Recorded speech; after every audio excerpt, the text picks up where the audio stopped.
Astra Talk bersama saya Cindy Walhidayah. Nah, di pertemuan Kastalk kedua kali ini kita kedatangan tamu yang hebat loh, yaitu Ibu Nurse Rina Oktaria, Sarjana Keperawatan Magister Keperawatan. Nah, sebelumnya kita sapa terlebih dahulu ya tamu hebat kita. Halo Ibu, selamat sore. Gimana kabarnya hari ini Ibu? Halo Cindy, sore. Kelihatannya gimana? Sehat? Alhamdulillah sehat. Baik, nah teman-teman, di pertemuan Kastalk kedua kali ini, Cindy bersama Ibu Rina akan membahas tentang peningkatan kasus demam berdarah di masyarakat Jambi. Nah teman-teman, pasti pada belum tahu kan apa itu demam berdarah, apa yang menyebabkannya, dan bagaimana cara mencegahnya. Kalau gitu, yuk simak videonya sampai akhir ya. Nah Ibu, Cindy mau tanya nih Bu, kan akhir-akhir ini banyak nih Bu berita bahkan di sosial media tuh tentang peningkatan kasus demam berdarah Ibu, khususnya di Jambi. Bahkan yang terkena itu kebanyakan anak-anak Ibu. Kira-kira kenapa ya Bu? Apakah karena faktor lingkungan yang kurang bersih atau karena sekarang emang lagi musim hujan Ibu? Ya, biasanya demam berdarah itu masyarakat menyebutnya DBD. Jadi DBD itu merupakan singkatan dari demam berdarah dengue atau yang biasa disebut dengan demam berdarah. Ya, mungkin sebagian besar masyarakat tahu, tapi tidak menutup kemungkinan juga ada yang belum mengetahui itu apa demam berdarah. Ya, jadi demam berdarah itu merupakan sebuah penyakit infeksi ya yang disebabkan oleh virus dengue namanya. Nah, virus tersebut berasal dari gigitan nyamuk. Nama nyamuknya adalah Aedes aegypti. Nah, kenapa juga di Indonesia ini masih sampai sekarang bahkan kasusnya masih tinggi ya, khususnya pada anak-anak, karena Indonesia ini merupakan negara tropis, di mana negara tropis itu kan panas, jadi cuacanya cenderung hangat. Nah, pada cuaca yang cenderung hangat ini, siklus pematangan nyamuk jadi semakin cepat, makanya nyamuk DBD, khususnya nyamuk DBD hingga sekarang masih ada, dan kasus penyakit DBD juga masih tinggi di Indonesia. Kemudian kenapa terjadi pada anak? Nah, untuk anak sendiri ya, sistem imun, ada namanya sistem imun. Sistem imun itu adalah sistem pertahanan tubuh seseorang. Masih belum sempurna, masih dalam proses pembentukan. Sehingga pada anak-anak ya, dengan anak-anak ini agak rentan terjadi atau terinfeksi virus demam berdarah karena sistem pertahanan tubuhnya tadi belum matang. Jadi ketika ada gigitan nyamuk, maka dia akan beresiko atau lebih besar resikonya terkena DBD. Berarti karena emang terinfeksi demam berdarah tersebut karena berpengaruh juga pada imunnya. Iya, karena sistem imunnya belum terbentuk dengan sempurna. Begitu, baik Ibu. Nah Ibu, untuk perbedaan gejala demam berdarah nih Ibu pada anak itu bagaimana Ibu dengan orang dewasa, apakah berbeda? Dan antara kedua kelompok usia anak dan orang dewasa itu di mana yang lebih rentan Ibu? Oke, untuk gejala ya, apakah terdapat perbedaan antara pasien anak dan dewasa? Itu sebenarnya secara gejala sama. Cuman karena anak-anak ini tadi yang seperti disampaikan di awal ya, sistem pertahanan tubuhnya masih dalam proses perkembangan belum sempurna, jadi rentan dia terkena infeksi sehingga menyebabkan gejalanya itu yang timbul bisa lebih parah ya.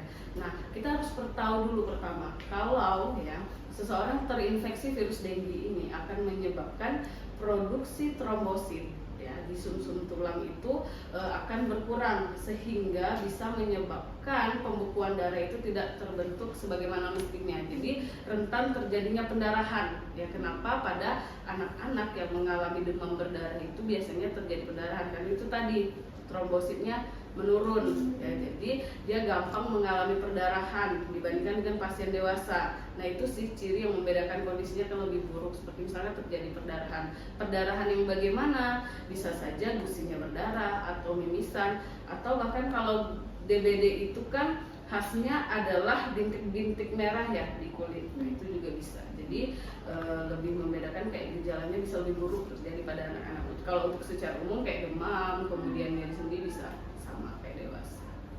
Apakah ada perbedaan yang lebih jauh Ibu antara gejala demam berdarah pada anak-anak dengan dewasa Ibu? Nah, perbedaan gejala yang lebih bawah seperti Ibu sampaikan tadi sama ya.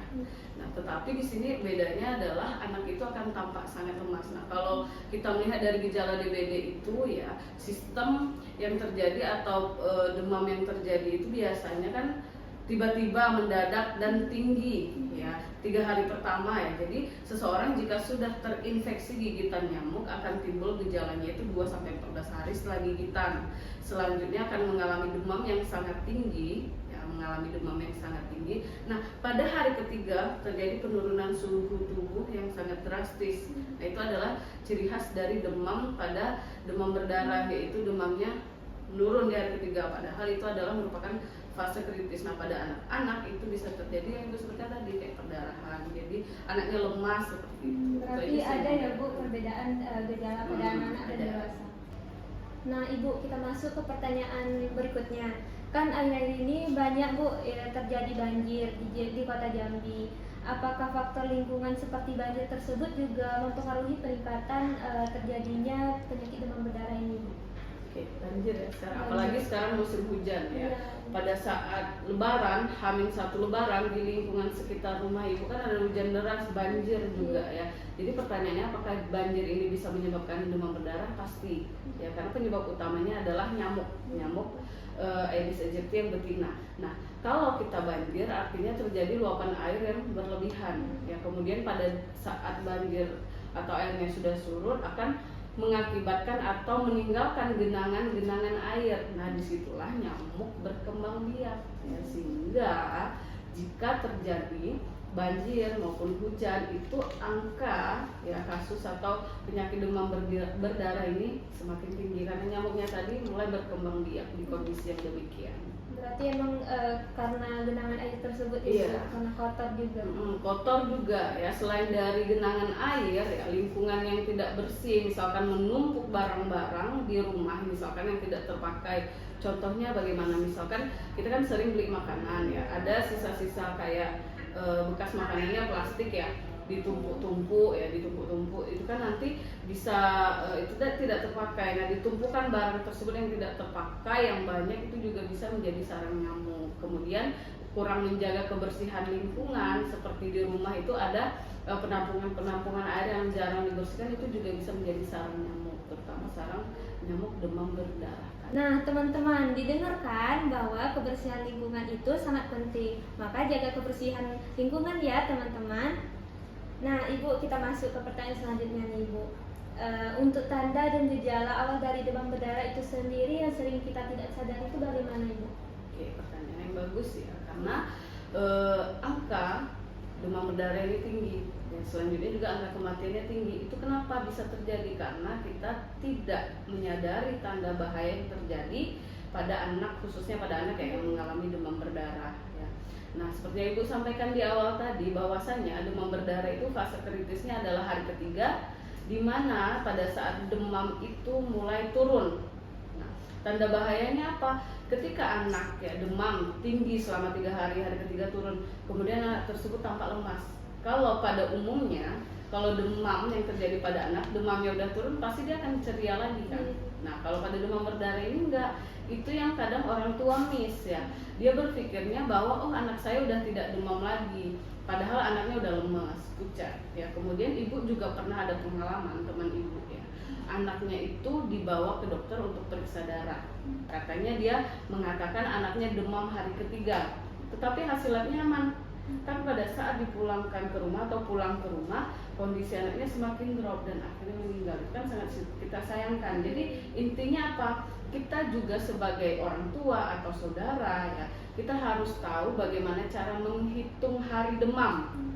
Kan pada saat kita demam harus tahu hitungan harinya. Nah, kalau misalnya demam dimulai pagi hari, anaknya ngitungnya misalkan tadi pagi jam 8 ya, tanggal 8 ya, berarti tanggal 8, 9, 10, tanggal 10 di jam 8 pagi itu sudah masuk hari ke-3. Tapi kalau demamnya dimulai jam 10 malam ini nanti tanggal 8, berarti hari ketiga demam itu di jam 10 malam pada tanggal 11.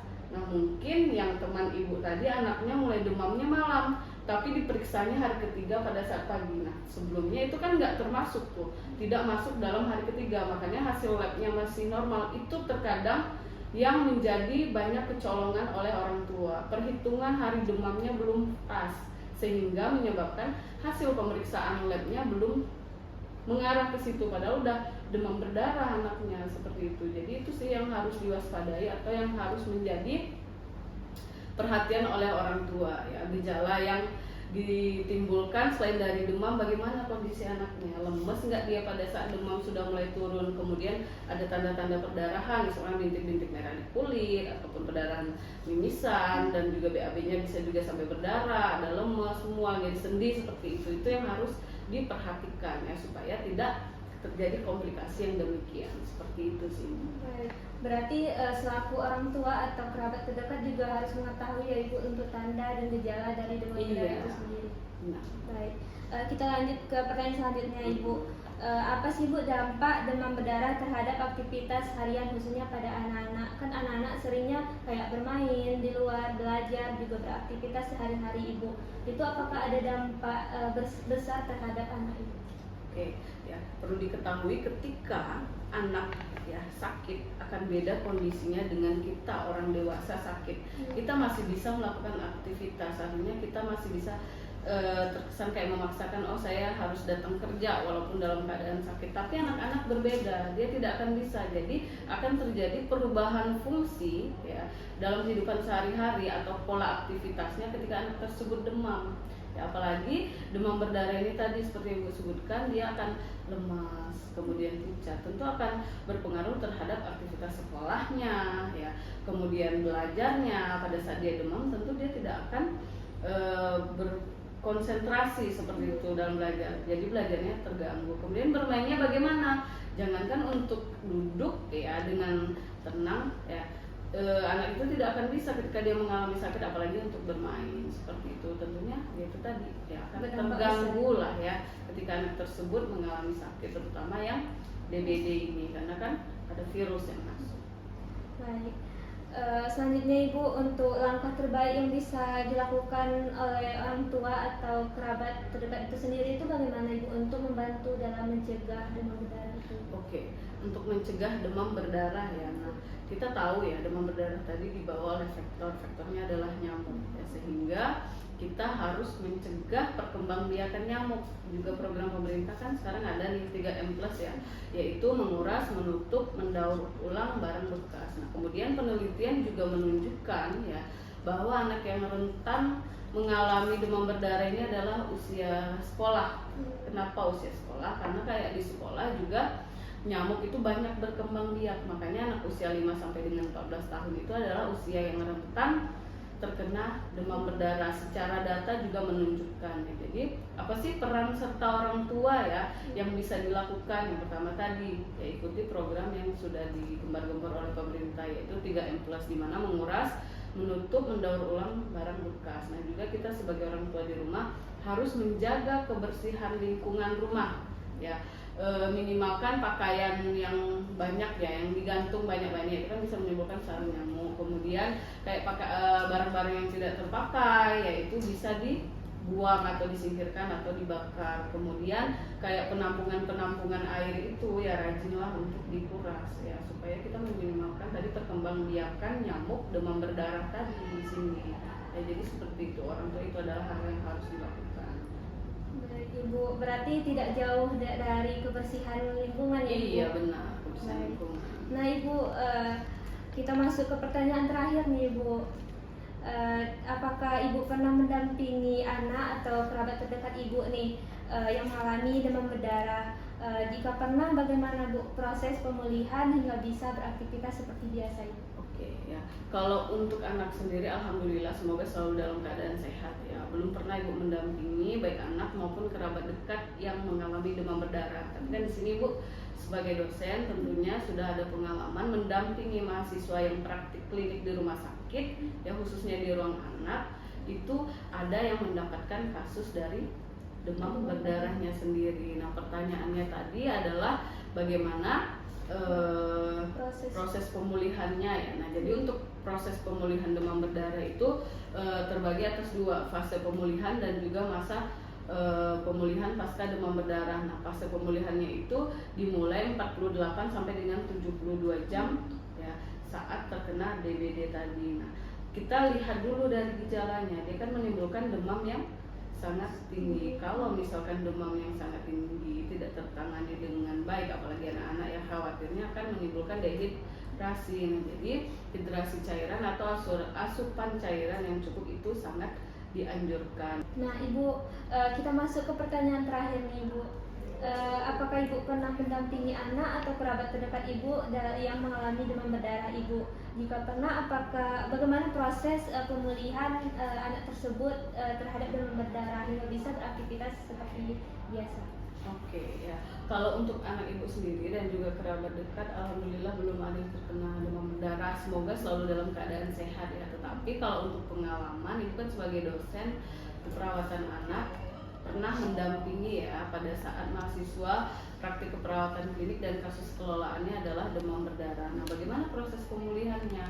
Nah, setelah melewati fase kritis ya, anak yang mengalami demam berdarah ini akan masuk ke dalam proses pemulihan. Fase kritisnya tadi itu ya, hari pertama sampai dengan hari ketiga demamnya tinggi. Nah, kemudian masuk ke fase pemulihan pada saat hari ke atau jam 48 sampai dengan 72 jam setelah melewati fase kritis. Nah, selanjutnya di dalam proses pemulihan itu tentu kita harus mengatasi permasalahan-permasalahan yang terjadi. Nah, bagaimana caranya? Kalau misalkan dia demam tinggi, jangan sampai dia mengalami dehidrasi, karena kalau mengalami dehidrasi itu tentunya akan berdampak buruk bagi anaknya, yang berdampak buruk akan membahayakan kondisi anaknya. Artinya harus diberikan cairan yang cukup. Selanjutnya apalagi, imunnya kan turun nih ya, bisa dibantu dengan asupan gizi yang baik seperti itu. Wah, pengalaman yang dalamnya pasti banyak pembelajaran juga ya, Ibu. Iya. Nah, teman-teman, pada dengarkan pembahasan dari Ibu tadi, banyak pengalaman juga dalam pembelajarannya. Jadi, teman-teman, jangan lupa jaga kebersihan lingkungan dan jaga diri ya. Nah, Ibu, sudah banyak nih ilmu baru yang sudah Ibu berikan kepada Cindy, kepada teman-teman yang menonton. Nah, terima kasih banyak ya Ibu atas pematerinya tadi. Kalau gitu, Cindy izin untuk tutup kelas terlebih dahulu ya Ibu. Oke, Cindy. Baik Ibu. Nah, teman-teman, mungkin sudah banyak kan ilmu baru dan tips-tips dari Ibu Rina. Nah, mungkin semoga kastal ini dapat memberikan manfaat untuk kita semua ya. Nah, kalau gitu, sampai jumpa di kastal selanjutnya.